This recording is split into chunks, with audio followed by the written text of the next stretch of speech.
post-show, the results for WWE Fastlane. Thank you so much for tuning in to Never Over Live. We're your number one source of live viewing parties of each and every WWE pay-per-view, where we provide to you instant analysis and reactions and commentating of those very pay-per-views. I'm Dawson. This is Benjamin. That's Brad. Let's talk about Fastlane, the matches. We'll give you the real quick hits right off the top, and then we'll get into the discussion points of what went down. So, 7 matches, well, actually 9 matches on this card when all was said and done. 2 of them were added, in the end, but didn't really matter, so I'm not really going to... I'll briefly mention them, but they don't matter. So, we started the night off with trying to cast my mind back to Sami Zayn and Samoa Joe. Yeah. Samoa Joe picked up the win. After that, we went to the tag team match. We had the Club versus Enzo and Cass. The Club won. After that, we had Sasha Banks versus Nia Jax. Sasha won that match. We then had the 2 matches. We had Cesaro versus Jinder Mahal. I think Cesaro picked up the win there. Then we had Big Show versus Rusev, and then Big Show picked up the win there. Then we got back to the pay-per-view, the card that we knew going into the night. We had Neville versus Jack Gallagher in a great match. Neville won that match. We then went to Braun versus Roman Reigns. Roman Reigns ended up picking up the win. Then we had the Women's Raw Championship match, Bayley versus Charlotte Flair. For some godforsaken reason, Bayley won from an unexpected interference by Sasha. And it was a horrible match. It was a very bad match. And then we had Kevin Owens versus Goldberg. It turned into a 39-second squash match. Goldberg is your new Universal Champion. So, again, the Club, Neville, Samoa Joe, Sasha Banks, Roman Reigns, Bayley, Goldberg, all of your winners tonight for WWE Fastlane. Guys, if you've enjoyed the content we put out tonight, if you enjoy the service we provide, make sure you go and hit subscribe. There's a lot of fun that's had. We put out a Never Over People's Championship poll. You have an opportunity to predict the pay-per-view yourself to become Never Over People's Champ. We have a new People's Champion tonight, too. We have Live Kill and Pinch are both Never Over People's Champions from Fastlane. Good for them. Good on those guys for overthrowing the undisputed champ Kev Bone. 3 pay-per-view win streak, all of them right. But Kev Bone couldn't get it done tonight, so knocked off. I think that kind of covers everything. So, fellas, is there any talking points like Samoa Joe and Sami Zayn? It was a good match. Nothing you can really say about it. It was it was what I thought was going to be match of the night. But that got taken by a match that we'll get to in a minute. But good, solid match. I think it did a lot for both guys. I don't given the fact that Seth is probably going to be okay for WrestleMania. I'm interested to see what happens with Samoa Joe going into WrestleMania. And this will be, like I said, it'll be interesting to see how his program shifts over the next 4 weeks away from Seth Rollins. But no, good match with the 2 of these guys who can work. Sami Zayn, like I said, he's my guy on Raw, without a shadow of a doubt. So he put on a hell of a match, of course. So no, I don't really have anything too much to say on the match. Yeah. Tag match, I got nothing to say about it either. No. Not too much to say there. Yeah, it was kind of a wacky match. It was a little bit of a shenanigans finish with Carl Anderson. Enzo had the foot on the ropes, and then Gallows knocked it off. They pick up the win, so not really much there. And I think it'll set up for a multi-team tag team championship match at WrestleMania. I think so too. Yeah, it's possible with a whole slew of individuals. Yeah. I think next was Sasha Banks versus Nia Jax. Nia Jax should have won, I think. Yeah. She dominated the entire match. The submission stuff was cheeky and cheap, and then Sasha went in with a roll up. Felt too light. It wasn't significant. Enough. It didn't seem like it was enough to actually finish off Nia Jax. No. So it was a bit cheap in that sense. Yeah. Then we had the Cruiserweight Championship match, Neville versus Jack Gallagher, Neville retaining. This was my match of the night. Yeah, for sure. Without a doubt.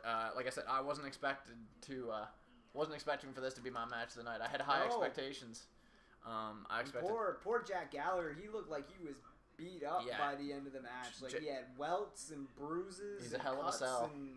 Hell of a sell, Jack Gallagher. So I'm telling you guys right now, watch watch 205 Live, support the incredible slew of talent that is the cruiserweight division. We complain that the main roster doesn't have enough depth. Yeah. 205 Live is riddled with depth and great talent. Yeah, they're starting to really shape up. The cruiserweight is starting to take the cruiserweight division is starting to take form, and a match like the match tonight helps to increase the value of Jack Gallagher. Neville keeps rolling, so they're starting to really take shape, the cruiserweight division. So and there's Austin Aries still lurking down the pipe, and if he like he's either going to debut tomorrow night, I think, like debut or come out or whatever, or it'll happen on 205 Live, which makes 205 Live must-watch television. Yeah, and it's on the network.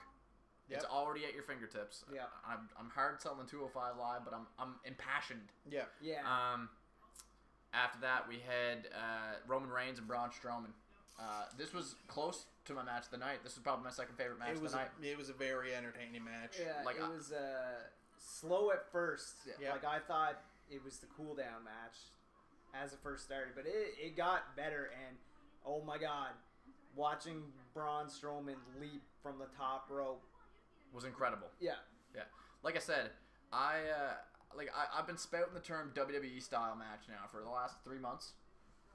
3-4 months. Yeah. Kind of I don't want to say coin the term, but like for what the WWE is and that type of match being their bread and butter with sports entertainers. Yeah. I thought that was a fantastic WWE style match. Roman Reigns is a really good WWE style wrestler. Braun Strowman as well makes a good character in the ecosystem that is the WWE and what they want it to be. And so I think right there they put on a fantastic match. Strowman performed to the night maybe. I thought he was fantastic in that match. Yeah, he was. Like Jack Gallagher was good, but Braun Strowman he just does things you don't expect. As a 7 foot tall, 400 pound man with his speed and his agility and his power. It's incredible. You got anything you want to say about the Braun Strowman Roman Reigns match, Brad? It was very entertaining. It was a great match. Women's title. This was a piss poor match. It was bad technically from a wrestling standpoint. It was. Charlotte couldn't even lift this one up. No. This just looks bad on Charlotte for so many reasons. And I think it might have been the fact that Charlotte, I don't know, they have been building up that undefeated pay-per-view streak for so long. And maybe, I don't know, if Charlotte was just going to be oh, well, I'm never going to lose at a pay-per-view or something like that. And then they told her, yeah, you're losing tonight. And I don't know, maybe she's like the rest of us, I'm losing my streak on Fastlane. To a defense. Yeah. It wasn't even. There was no build up. SummerSlam or Survivor Series or Royal Rumble. It wasn't a big four. It was Fastlane. And it was she didn't even there was no transfer. She didn't give up the title. There wasn't a story told. So horrible, really. Bayley botched consistently. Even Sasha coming out to interfere was a botch because she did it right in front of the referee. Yeah. All in all, rough go. Thursday? I'm gonna do Wednesdays. So yeah, just a really, really rough match altogether. Really feel bad for Charlotte Flair, but hopefully she gets it back at Mania. Who knows? Maybe she starts a WrestleMania win streak. Still hope. We'll see. And then we're not even gonna talk about the two squash matches with Rusev and Jinder and Big. No, there's nothing to talk about. We didn't really watch them, so they don't matter. It was weird filler, but it was it was weird filler, and then all of a sudden you got a weird, awkward Universal Championship exchange, and then it was a 39-second squash. So there's not much to talk about with that because. It's everything that's already seconds. Yeah, and it's everything that was already said before. Yeah. Goldberg beat Kevin Owens for the Universal title at Fastlane in 39 seconds with one spear and one jackhammer. Asterisk Chris Jericho came out. Yeah. But didn't even make it to the ring. No. That was Fastlane. Yeah, it's just going to prove that Goldberg can't wrestle anymore. Like, I give him credit for. He's probably getting, like, he probably went back to the WWE or they went to him and he's like, sure, I'll come back, but I'm doing this and I'm doing this and I'm not doing this. Like, I give him credit on the business end for doing it, to be able to work a contract to get away with. Over the last 4 months, he hasn't wrestled more than 5 minutes altogether. Yep. So, I give him credit that way, but it's like, I don't understand what, and I'm not even saying the WWE as a whole. I'm putting this all on Vince McMahon right now. Like, I don't understand his reasoning for allowing this to happen. Like,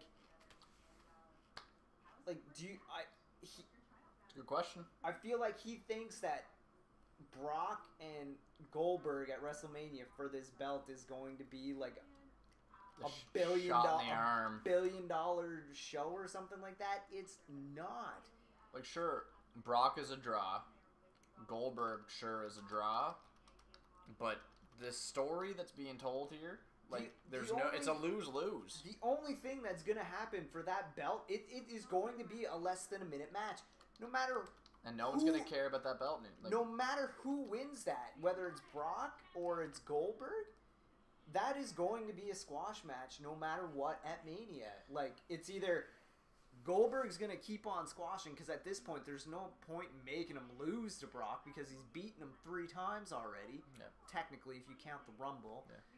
And then it's like, but then if Brock wins, you could go with, oh, I trained so hard and like I was like, then who the hell beats Brock? Yeah, if Brock Reigns.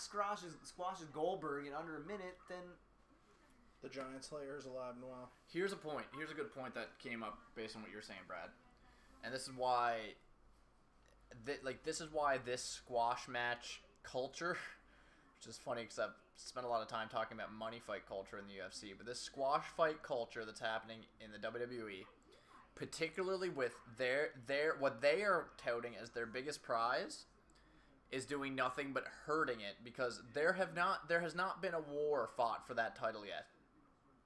no. There's been an Elimination Chamber match for the WWE Championship. You saw John Cena and AJ Styles put on a classic at the Royal Rumble. Yeah.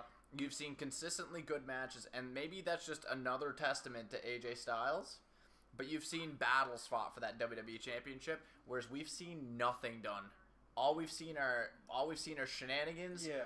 fixed finishes, Yeah. or squashes. Yeah. For the Universal the only Championship. real fight was the first fight Exactly. between Seth and Finn. And Ever since then, there's been shenanigans in every match. The Universal title has no weight because it has not been fought for like it is the best belt. It has no weight. Yeah. So that's where we're at. We have a main event with 2 guys who nobody really needs to care about for a belt that nobody does care about. Yeah. And I look forward to seeing how it was like an exploding German suplex. Sorry. I look forward to seeing how the rest of the card for WrestleMania shapes up, because they have the roster. It's an interpromotional pay-per-view, so there's a lot of opportunity for the cross-brand matches. And I don't know. I think this is I think the rest of the roster is going to take this opportunity, the spotlight that Brock and Goldberg are going to bring in with the casuals. And I think that this is a good opportunity for the main roster to really showcase their abilities. If they're given that kind of range. If they are given that kind of range. In a post-Wrestle Kingdom 11 world, I'd like to think they are. While Brad was talking, and I'm glad you mentioned that, that's where my mind kept going. It's like they're trying about Wrestle Kingdom. But they're trying, I guess they're trying to use the Goldberg-Lesnar angle, that angle, to draw in casuals. Wrestle Kingdom proved that all you have to do is have a hell of a match with 2 excellent wrestlers to bring casuals in droves to a product. You had casual fans who knew about Okada and Omega, so it's like this. Okay, the name recognition's there already, so that people know Goldberg and Lesnar, so maybe people will tune in that way. But if it's bad, Which that match is not going to be good. No. You're not going to walk away favorably from it. Nobody's going to be clamoring over each other to find a way to watch that main event like people did with Wrestle Kingdom. No. And I think that's going to hurt the WWE after WrestleMania. And see, the only thing that will save it slightly is if it's the third last match. This? Like Goldberg and Brock? Yeah. If it's their last match? No, if it's their Oh, if it's their last match. Like for the pay-per-view, like if it's the third match, like the third Yeah, I don't last see match, it being the main event. I don't see it. It cannot be the main event. I cannot see it I hope closing to the show. God Vince is like, okay, they're gonna draw in the casuals or whatever, but it's not gonna be the main event. Yeah. Like it cannot be the main event, or else it probably will be a situation where it was like with 31, where the hashtag cancel WWE Network is trending. Yeah. Like it'll drop off fast. Yeah. Like interest will drop off very fast if they close the show with Goldberg and Brock. Yeah. Because they should get it out of the way as soon as possible. Like somebody has to keep whispering in Vince's ear, Wrestle Kingdom 11. Because that's what you have to compete against now. And I would, right now, after this, I would rather go back and rewatch Wrestle Kingdom 11 on WrestleMania Day instead of WrestleMania. It's a bold statement. Right now, as it stands, because That's not like a totally bad idea. We're gonna be like 6 hours of wrestling anyway, right? Might yeah, as well just watch that's a true. pay-per-view the whole Yeah. time. How do you guys feel about the way WrestleMania seems to be shaping up? I mean, we got one confirmed match. Everything else feels like it's falling into place, at least as far as Cena goes, maybe as far as AJ goes, maybe as far as the WWE picture goes. Things are starting to take shape. Where are you guys at when it comes to the WWE's landscape going into the biggest sports entertainment extravaganza of the year? Let us know in the chat. Let us know in the comments section down below, because this is also a YouTube video. Excuse me. You're watching what we did as a post show. We actually recorded this live following WWE Fastlane, which is what we do after every WWE pay-per-view. We live stream live viewing party, and we'll be doing it for WrestleMania, which is happening 4 weeks from tonight, April 2nd, 2017. We will also be doing, I can feel very confident in saying that we'll be doing NXT Orlando. Yeah. We'll be doing NXT TakeOver Orlando April 1st, so make sure that you join us there as well. You can catch us every Thursday here, Never Over, with our Wrestle Recap podcast going over what's happening in the wrestling ecosystem, whether it's WWE, whether it's mainstream news. We got it covered every Thursday right here on the YouTube channel. And make sure that you join us in 4 weeks for WrestleMania. This has been our Fastlane post-show. Yep. Congratulations Yes, to the new Never Over World Champion Three times. 1, 2, sweet. Get out of here. So, I'm Ben, former. I'm Brad. I can finally say former Never Over World Champion. Yeah. Brad Dawson, thanks so much for joining us here for our Fastlane live stream viewing party, and we'll see you Thursday. Thursday. And if not, we'll see you in 4 weeks at WrestleMania.